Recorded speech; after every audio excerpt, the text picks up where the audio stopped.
During World War II, the race to develop the most powerful weapons was largely tied to the prowess of a country's scientists and engineers in gaining an edge over their enemies. As such, the race to develop the first jet fighter was of utmost importance for several countries during World War II, especially once the true potential of jets had become known in the early 1940s, despite first flights being taken in 1939 with the groundbreaking Heinkel He-178, the world's first true jet plane to fly. Though it was known that jets were possibly, or even likely, the way forward for aircraft technology, many advancements had to be made in a short period of time in order for them to be feasible, as the He-178 only had a top speed of 598 km per hour, which, while somewhat fast for its time, was not fast enough to take priority from other more readily available projects, such as the Focke-Wulf 190 and advancements of the Bf 109. Despite its slow start and incredibly secretive development, with the Luftwaffe not even being present to see it fly until November 1939, more than 2 months after its maiden flight, the German High Command still saw great potential in the jet technology shown in the He-178 and ordered the development of military planes that could take advantage of this, namely fighters. Interestingly, though the He-178 was a secret and private project funded entirely by Heinkel, the Reich Air Ministry was already working on its own jet development, which is one of the main reasons why the 178 failed to genuinely impress the Luftwaffe High Command. With its background of being the world's first creator of a functional jet aircraft, Heinkel then shifted its attention to functional military applications of this technology, which led directly to the beginning of the development of the Heinkel He-280. Following the successful flights of the 178, two separate designs from two separate companies began development. First, the much more famous Messerschmitt Me-262, which ended up becoming the first mass-produced jet fighter, and the lesser-known, privately funded Heinkel He-280. Being that the Me-262 was already being designed even before World War II had started in September of 1939, it had an advantage over the He-280, as its design process began as early as April 1939 with wing root mounted engines. The He-280, on the other hand, started development after the first successful test flights of the He-178 in August and September of 1939, and benefited from the experience gained by Heinkel during these trials. With a fuselage designed in a manner similar to previous Heinkel fighters, such as the He-112, the He-280 began to take form. The 280 featured several unusual characteristics for the time, such as a twin rudder tail and tricycle landing gear, and even a few important innovations that would soon become widespread, such as the world's first ejector seat, of which had been powered by compressed air. An important design element of the 280 that ultimately may have been a reason why the Me-262 was chosen for production over the 280 is the fact that the 280 had straight wings, of which were not conducive to high-speed flight and would have limited its top speed. Interestingly, the famous swept wings of its competitor, the Me-262, were more of a consequence of the limitations of technology at this time, rather than a pre-planned choice, as the engines for the 262 were planned to be installed at the wing roots. The Junkers Jumo 004 jet engines used on the Me-262 turned out to be larger and heavier than expected, and as such had to be moved to the wings. In an attempt to ensure that the 262 was stable and that the engines were as close to the fuselage as possible, the design was changed to implement swept wings which, while beneficial for the speed and overall aerodynamics of the vehicle, were not thoroughly understood at this time as being a major benefit to high-speed flight. Swept wings, of course, became nearly standard for all jet-powered aircraft in the future, a key trait that the He-280 and similar American P-59 Aerocomet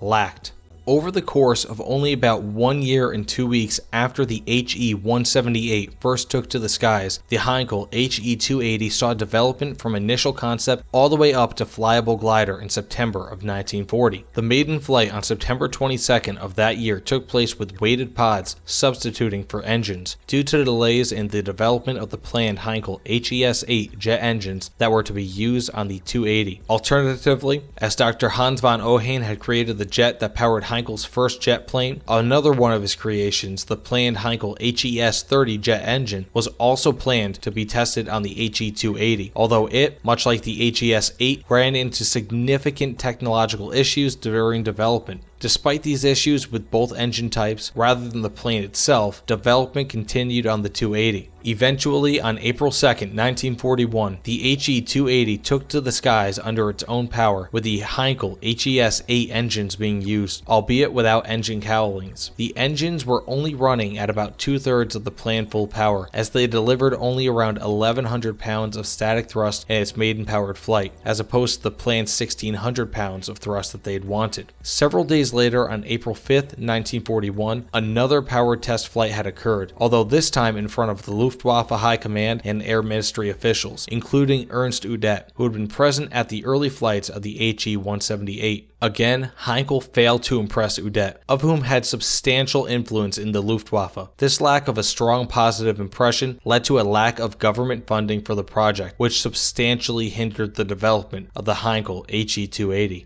Over the course of the following 2 years, testing continued and improvements continued to be made. The HES engines increased in power from 1,100 pounds of thrust to nearly 1,600 pounds of thrust. The design of the plane had continued to be improved, and other engines were also tested on the 280, namely the Argus pulse jet, as 4 of them had been installed on the first gliding prototype, and the famous Junkers Jumo 004 engines, which had been installed in place of the HES-8 engines on the second prototype, otherwise known as the V2. The Jumo 004 engines had a higher power limit and were thought to be the best engines for the HE-280. On the other hand, the first test flight of the Argus pulsejet powered HE-280 came to an abrupt end when the plane iced up and the pilot had to eject, becoming the world's first use of a powered ejector seat. Other engine configurations have been tested as well, such as with 2 BMW 003 jet engines, as these were less in demand than the Junkers Jumo 004 jet engines, and 6 Argus pulse jets instead of the previous 4. Other configurations including the changing of the tail to that of a V design, otherwise known as a butterfly tail, although this proved to be unstable and discontinued, as well as a setup with experimental equipment which saw the HE-280 hit an absolute maximum top speed of 578 miles per hour, though it is unclear if this speed was reached with or without the planned armament of 3 MG-151 20mm cannons. Though it hit this claimed high top speed, the 280 had a top speed in level flight of 510 miles per hour, which, while fast, was not as fast as its direct competition, the Me-262. This said, as the 280 is often compared with the simultaneously developed Me-262, it should be noted that the Me-262 saw much less radical changes in the form of the HG-1, which included the replacement of the 262's canopy with a streamlined racing canopy and a smoothing out of the 262's infamously rough skin. With this, the Me-262 HG-1 reached an unofficial top speed of 606 miles per hour in level flight, which would have set a world record for jet aircraft had it not been for the fact that World War II was ongoing and these claims remain unverified. On top of this,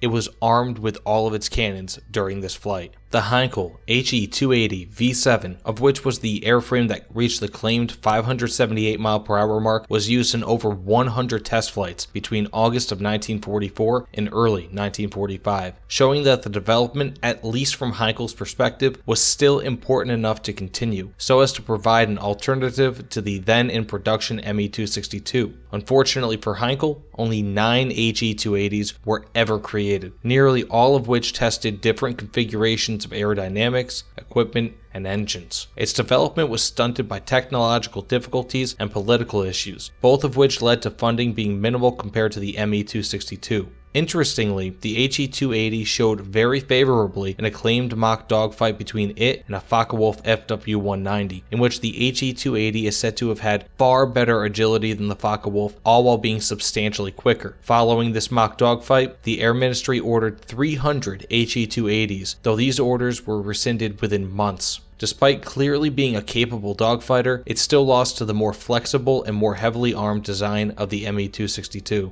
With issues such as the HES-8 jet engine underperforming compared to the preordained engines for the Me-262, the Junkers Jumo 004, and the HES-30, of which would have possibly been the best performing of any of the first generation German jet engines had it been continued through development, the 280 was a design that was doomed to fail. Not because it was given up on, as it had been tested through at least early 1945, but because the forces at B simply hindered the creation of this plane. As a testament testament to this, despite being told to stop development of the 280 in March of 1943 in favor of bomber development, Ernst Heinkel, the founder and owner of Heinkel He-280, continued to develop his 280 with his own funds, with testing and development continuing on his dollar till near the end of the war. It is this lack of faith from the Luftwaffe that made Ernst Heinkel bitter on the subject of the 280 until his death. With Messerschmitt being known as a fighter manufacturer and Heinkel being labeled as a bomber manufacturer, as well as the fact that the Me-262 was much more readily convertible into a fighter bomber than the He-280, the cards were simply not lined up in order for production to occur, though there is ample evidence that the He-280 would have proven to be a nimble and capable dogfighter if the report of mock dogfights against an FW-190 are to be believed. It still had many inherent flaws that were simply too large to be ignored, such as very limited range, the aforementioned lack of versatility, and the fact that by the time the 280 would have been ready for production, likely in mid to late 1943, had development been rushed and also fully funded by the Luftwaffe began to shift priority from dogfighters to interceptors, which is where the Me-262 shined, as it could do both, but was a much better interceptor than the 280, owing largely to its 4 30mm cannons, along with its higher top speed and better rate of climb.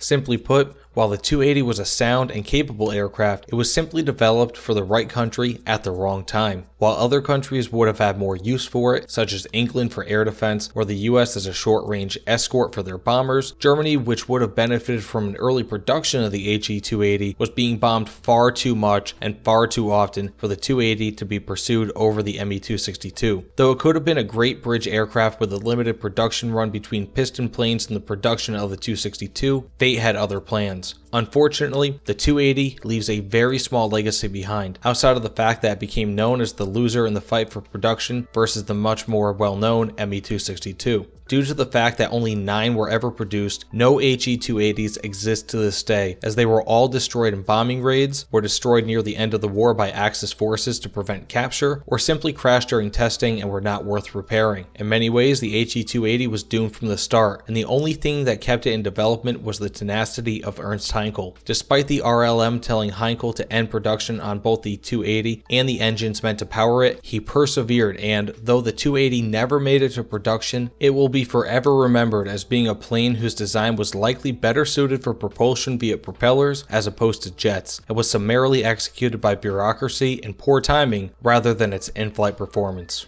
That all said, tell me what you guys think in the comments below. Please tell me if you think that this plane was better than, equal to, or worse than the Me-262, and if you think that it should have been produced at all. Please remember, like, comment, and subscribe as I come out with regular content, but either way, thanks again for watching, and I'll see you all on the other side. Take care, everyone.